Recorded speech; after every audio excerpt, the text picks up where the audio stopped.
পূর্বাজ লাইফস্টাইলে সবাইকে স্বাগত।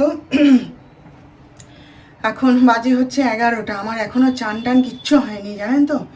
আজকে সকাল থেকে মানে পাগলের মতো কাজ করে যাচ্ছি। আর এই যে এক্ষুনি চান করতে ঢুকবো, বাজার থেকে এলাম, এসে চান করতে ঢুকবো। এই যে দেখুন দুধ এসে গেল। দুধটা ফুটিয়ে রেখে যাই, কার কখন লাগবে সে নিয়ে নিজে খেয়ে নেবে।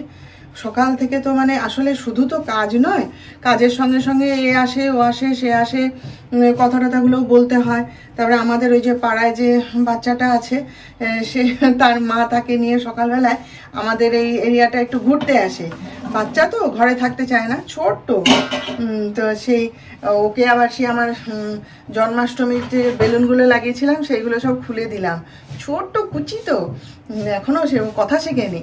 তা সে বেলুনগুলো দেখে কি খুশি, বলে বলে নিয়ে সব বেলুনগুলোকে নিয়ে সে কি খেলা দেয়।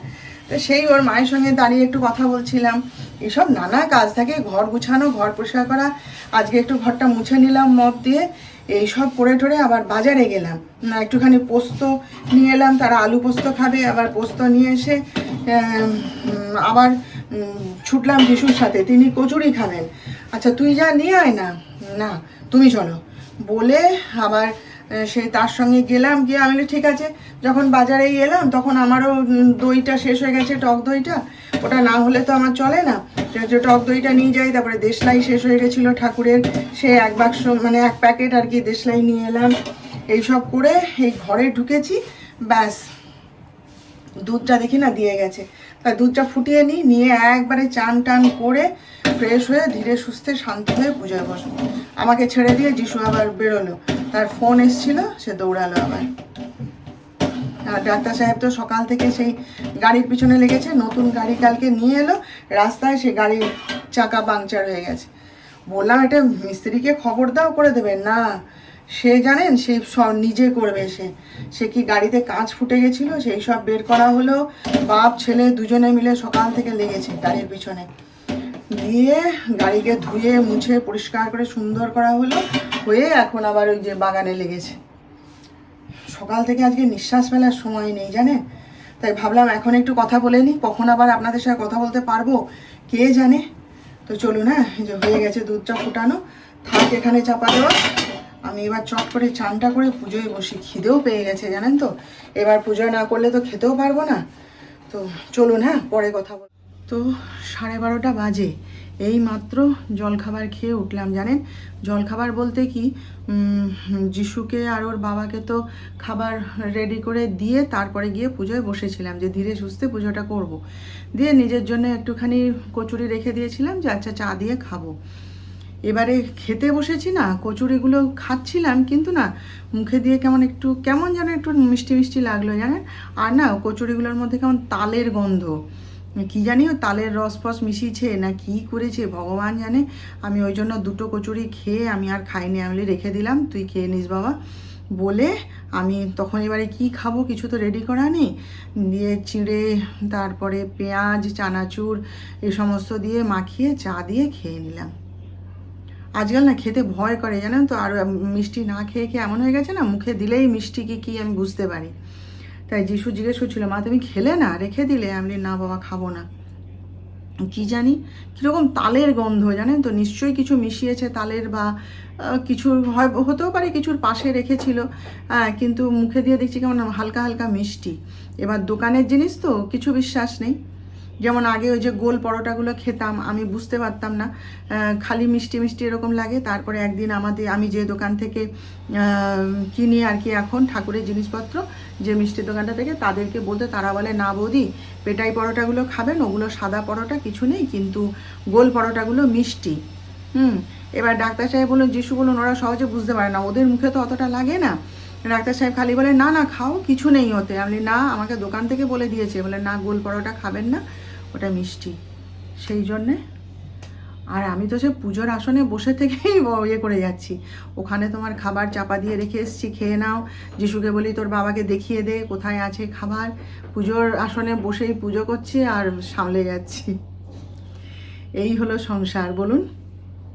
যাকে চলুন এবার আস্তে আস্তে রান্নাঘরে ঢুকি, চলুন যাই, আপনারা সঙ্গে থাকুন। চলুন, কাজ করতে করতেই গল্প করুন।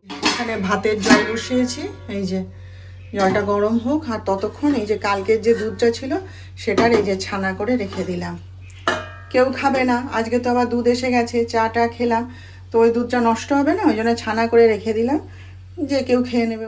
কেমন বৃষ্টি এলো দেখছেন, এতক্ষণ ছিল ছিল ছিল দেখালাম না, ওই দেখুন কিরম বৃষ্টি হচ্ছে। তো সত্যি কথা, বৃষ্টি যে কবে বন্ধ হবে কে জানে, আর ভাল লাগে না। কেমন সুন্দর রোদ ছিল, ঝলমলে, শুরু হয়ে গেল। ফুলকপি আলু পোস্ত করছি, জানেন আপনারা খান ফুলকপি দিয়ে পোস্ত? ডাক্তার সাহেব তো আবার লাউ দিয়ে পোস্ত ভালোবাসেন, লাউ আলু টুকরো করে তাই দিয়ে পোস্ত খুব ভালোবাসে খেতে। একবার বানিয়েছিলাম, খুব ভালো লেগেছিল খেতে। তো আজকে অনেক দিন বাদে ভাবলাম কি যে রোজ তো ডাঁটা আলু পোস্ত এরকম বানাই, আজকে দেখি না আধখানা ফুলকপি রয়েছে ফ্রিজে, তো আমি বলি তাহলে একটুখানি ফুলকপি দিয়ে আলু পোস্ত বানাই। খুব সোজা, এই যে দেখুন হয়ে গেছে, আর একটু জলটা মরলেই ব্যাস নামিয়ে দেবো। আর ওই যে আমার জন্য আলাদা করে একটু রেখে দিয়েছি, আলাদা করে বানিয়ে নেবো, কারণ এটা তো আর আমি খেতে পারবো না, সেই জন্য। ধরে লোডশেডিং করছে, হ্যাঁ এইভাবে কি রান্না করা যায়? কতবার যে আজকাল দিনে রাতে লোডশেডিং হচ্ছে না, তার কোনো ঠিক নেই। আর তার মধ্যে বাইরে তো মুষলধারে বৃষ্টি শুরু হয়েছে, ওই জন্য আরও লোডশেডিংটা করে দিচ্ছে, জানেন তো। আজকে আবার পড়ে গেছি, জানেন মা, কি জোর পায়ের আঙুলগুলোতে লাগছে। আসলে কি বলুন তো, একটা কাজ তো নয়, একটা কাজ করতে করতে আরেক কাজেই ছুটি, এই হচ্ছে ব্যাপার। ওই জন্য না তাল রাখতে পারি না মাঝে মাঝে, আর এক একদিন এমন মানে চরকির মতন ঘুরতে হয় না। আর ওই একটা কাজ করতে কী হয়েছে বলুন তো, আজকে একটুখানি সার্ফ জল দিয়ে ঘরটা মুছতে গেছিলাম, তো মগটাকে রেখে দিয়ে আবার কোন একটা কাজে যেন ছুটে গেছি। হ্যাঁ, এবারে ওই কয়েক ফোঁটা জল, সার্ফ জল তো, কয়েক ফোঁটা জল মেঝের উপর পড়ে আছে। এবার সাদা মেঝে মার্বেলে বুঝতে পারা যায়নি, জানেন তো, ওখানে জল পড়ে আছে। আর সে কি ওই মগটাকে নামিয়ে রেখে কি একটা কাজে আবার ছুটে গেছিলাম, সেইটা সেরে এসে যা তুলতে গেছি ওই জলের উপর পা পড়ে গেছে, আর একদম স্লিপ করে ধপাস করে বসে পড়েছি, জানেন তো। পায়ের আঙুলগুলোতে কি জোর লেগেছে, বাপরে বাপ।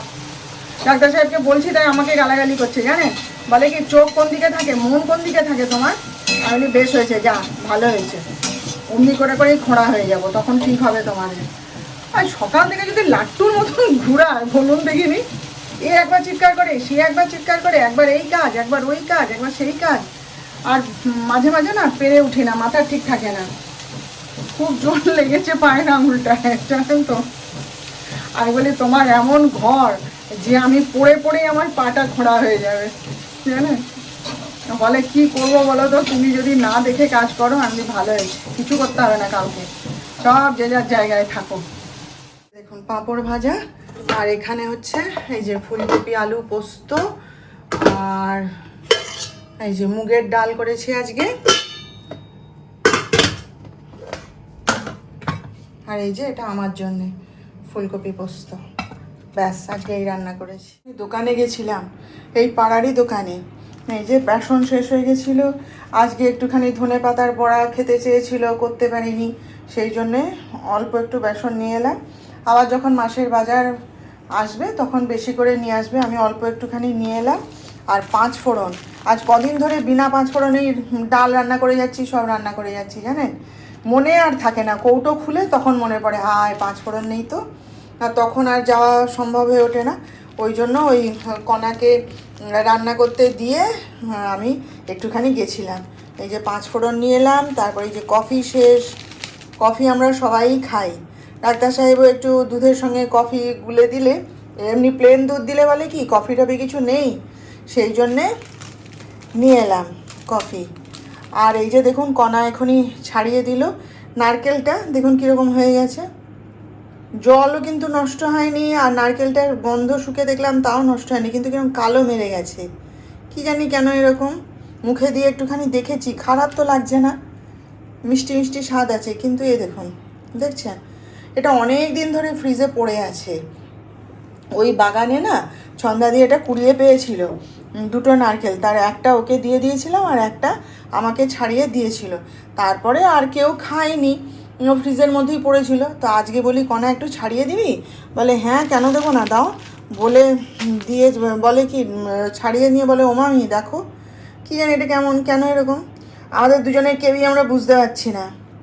ডাক্তার সাহেব আসুক, এসে বলবে কেন এরকম হয়েছে। আপনারা বুঝতে পারছেন ছাতা পড়ে গেছে নাকি কে জানে, ভালো করে তো ধুলাম, তাও দেখুন কালো কালো দাগ।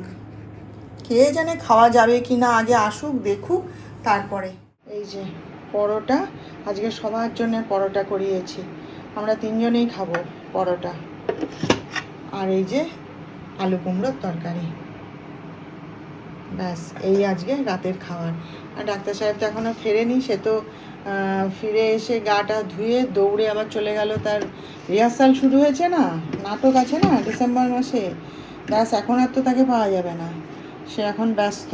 তো দেখি যিশু খাবে বলছে, খেতে দিয়ে দিই, আর আমি দেখি কি করি এখন ঠিক নেই। তো আজকের মতন তাহলে এখানেই শেষ করে দিলাম, আবার আমাদের কালকে দেখা হবে নতুন ব্লগে। আপনারা ভালো থাকবেন, আর আমার ভিডিওটা ভালো লাগলে একটা প্লিজ লাইক শেয়ার ও সাবস্ক্রাইব করে দেবেন।